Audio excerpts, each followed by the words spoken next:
All right, everyone. In this video, we're going to go over introduction to beam analysis. So, as it says on page 48 of your packet, at this point, we've hopefully developed an understanding of what shear and bending are, and how they, a bit about how they occur in simply supported beams. There's a lot of free online tools that can be used to analyze this stuff, but as engineers, you can't just rely on free stuff or software to do your work. You got to understand how it all works. So that's why we're developing trying to develop a better understanding right now.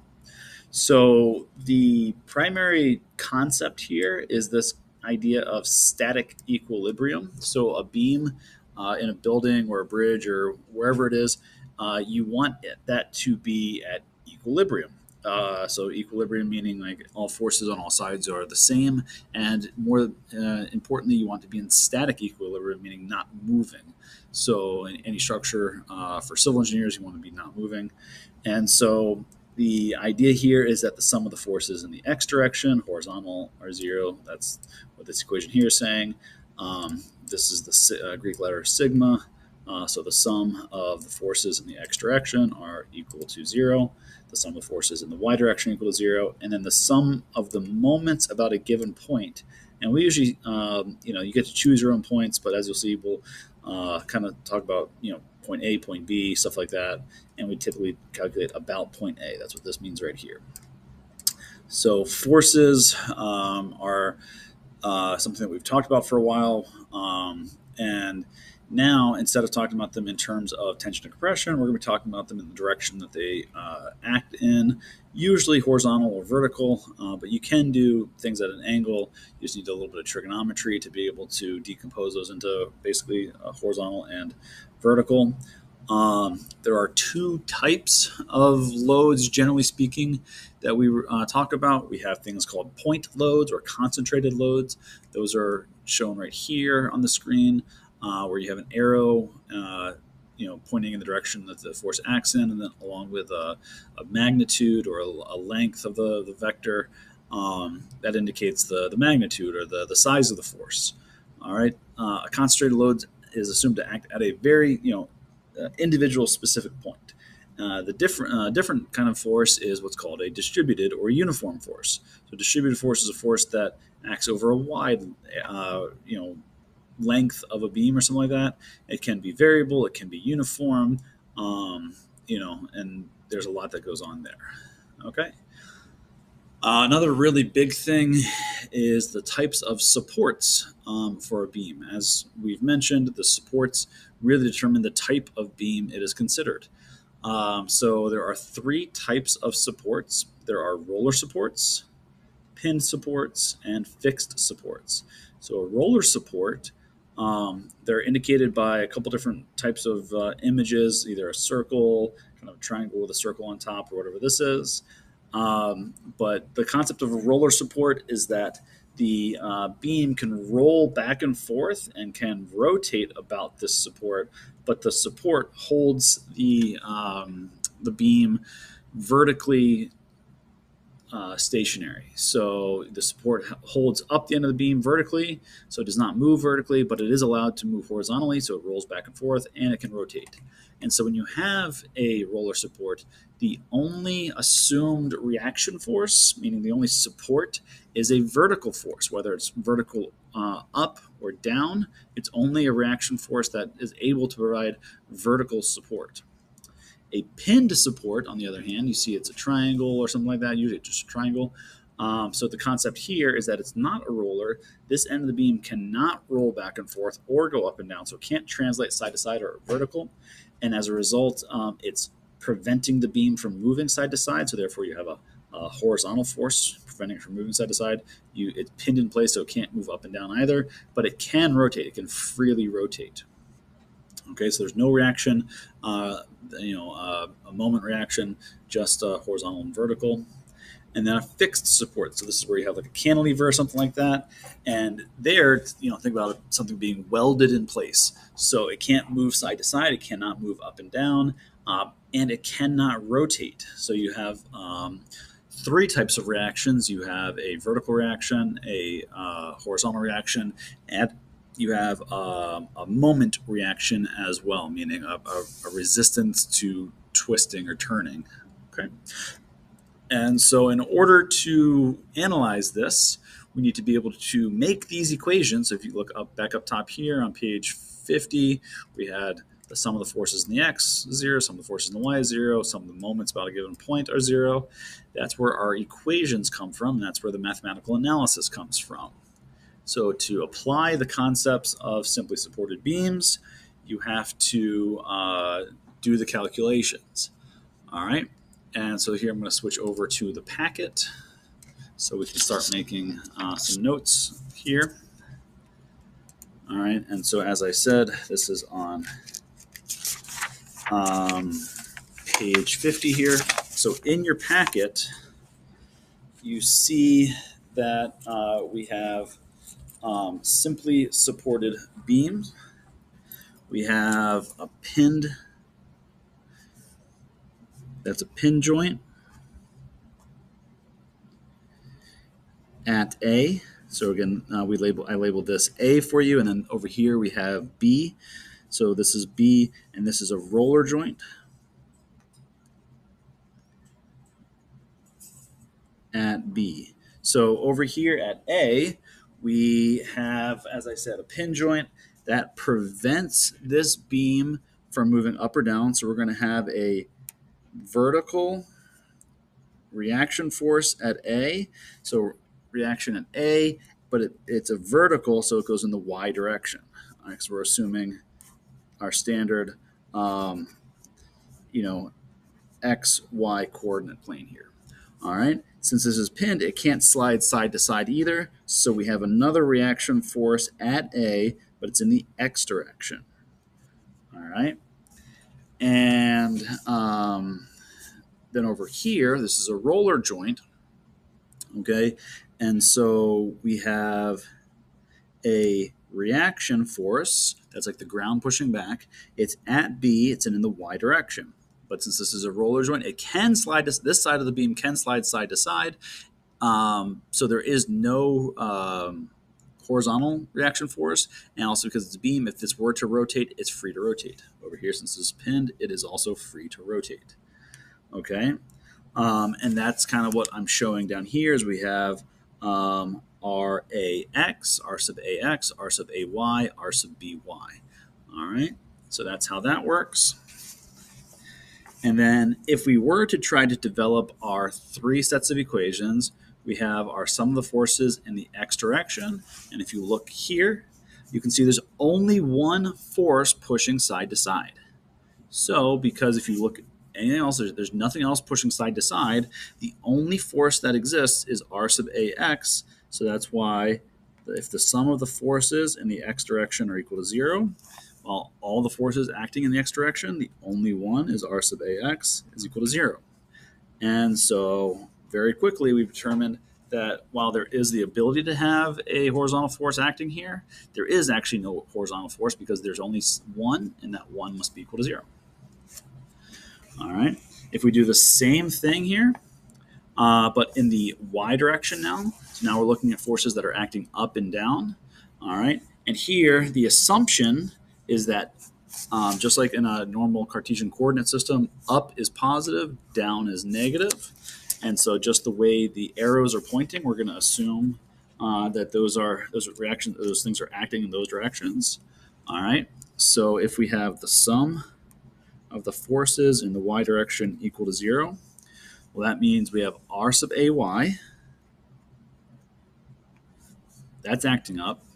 We also have R sub BY, so plus R sub BY. That's also acting up. And then F1, F2, and F3, those are all acting vertically down. So minus F sub 1, minus F sub 2, minus F sub 3. And I look through here, there's no other forces that are acting in the vertical direction. So that equation must be equal to 0. Okay. And typically when you are solving these equations, F sub 1, F sub 2, F sub 3, those are the applied forces. So those would be known forces. They could be like 1,000 pounds, 2,000 pounds, 3,000 pounds. So you would be told what those numbers are, and as a result, the variables, the unknown, are the reactions. And so you have two variables here, all right, R sub AY and R sub BY. Well, if you tried, if I just kind of quickly just assumed, that was 1,000, this is also 1,000, this is also 1,000, I would, jump down here. You would get the idea or the concept that R sub AY plus R sub BY minus 3,000 equals 0. Adding 3,000 to both sides. Trying to solve your equation here. You get R sub AY plus R sub BY is 3,000. But you couldn't actually solve for R sub AY or R sub BY because you have two variables, only one equation. So you don't have enough equations to solve this. That's why you need another equation. All right. And that's why you need sum of the moments. So the sum of the moments, because it's a rotation, it's a force acting at a distance. That's why you need the distance that the force is acting. And so if you look at this system, you can pick any point along this beam to calculate a force or a moment about. But traditionally, the way we set this whole problem up is if you look at point A, we have two forces that act directly at point A. We have R sub AX and R sub AY. All right, and the definition of a moment is it is a force that acts at a distance. All right, and so if you want that to be equal to 0, either the force must be 0 or the distance must be 0. And if you focus on the concept of the distance being 0, if we say the moment about point A, well, what's the distance from point A to the point where RAX occurs? Well, it's 0 because RAX happens at A, and so the distance from A to RAX is 0. So that's why it would be RA sub X times 0, and then the same thing, RA sub Y. R sub AY times 0, and that's why that's going to be 0, and that's going to be 0.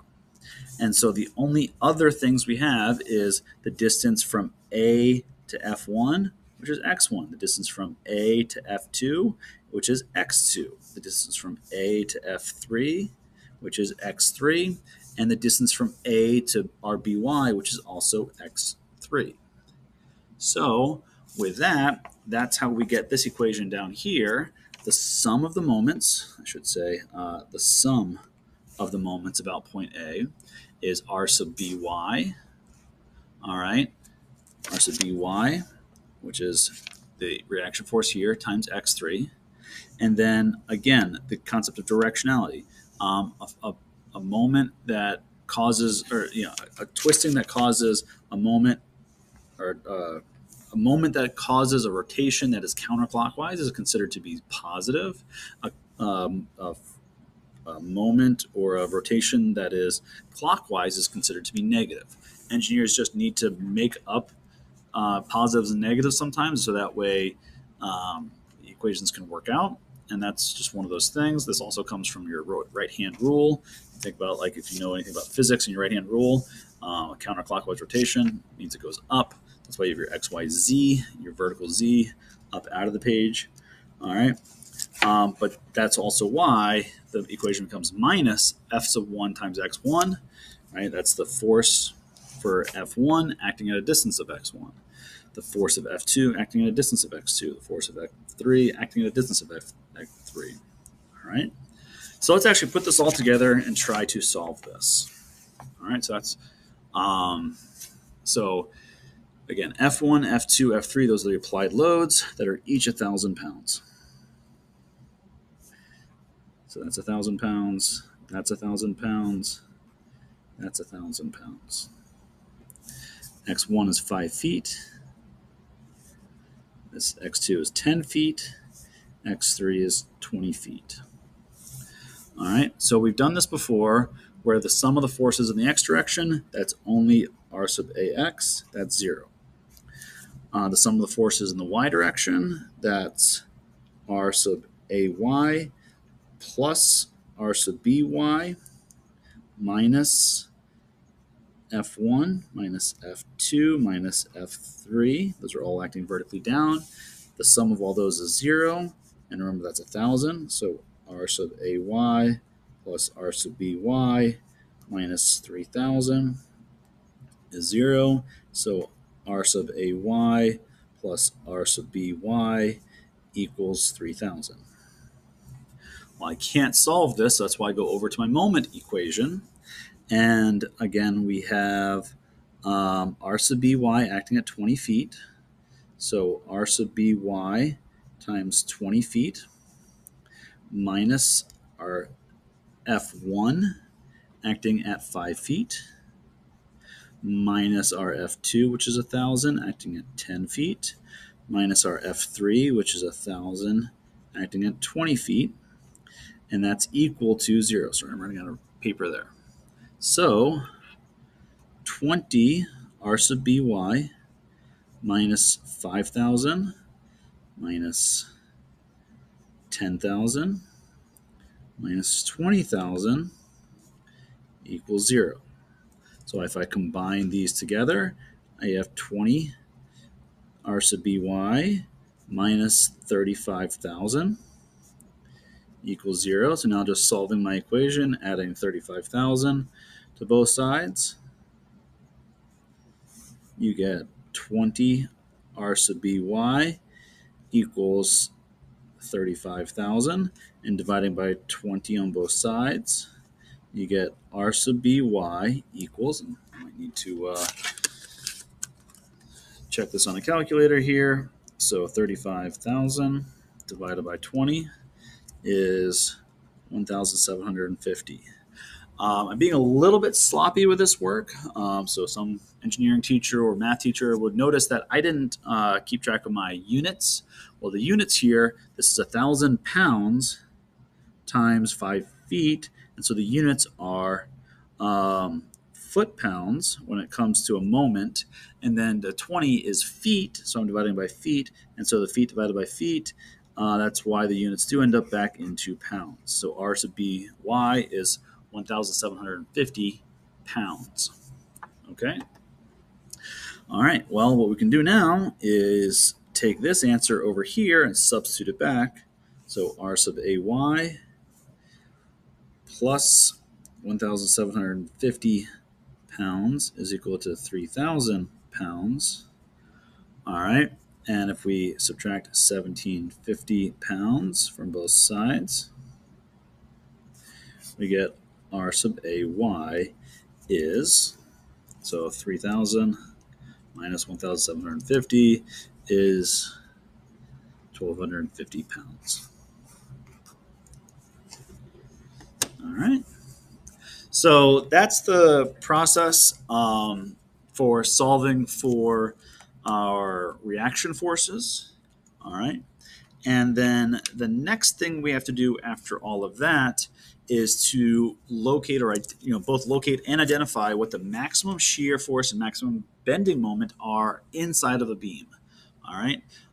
So the first thing we're going to do is focus on solving for these reaction forces. All right. And then the next thing that we're going to do after all that is finding these maximum shear forces, shear and maximum moments inside the beams. That takes some graphing and some concepts of calculus. So the shear is just the sum of the forces. And then the maximum moment is the integral of the shear, meaning the area under the shear curve. We're not going to go over that just yet. But what we are going to be doing here soon is looking at a couple different loading situations. So again, only simply supported beams, but I think we have 6 different loading conditions. One where it's a concentrated load only acting at the center. Then we have a uniformly loaded beam throughout the whole length. We have the combination of a point load in the center and a uniformly distributed load. 2 point loads that are equally distant from the supports. A combination of uniformly loaded plus 2 equal supports. And then our final one is an asymmetrically located point load. All right. And then once we do all that, then we're going to come back and do shear and moment diagrams and figure out what the maximum shears and moments are. Okay. So that's it for the video. At this point, maybe I'm going to have you do a couple just check for understanding questions. All right. Thank you very much.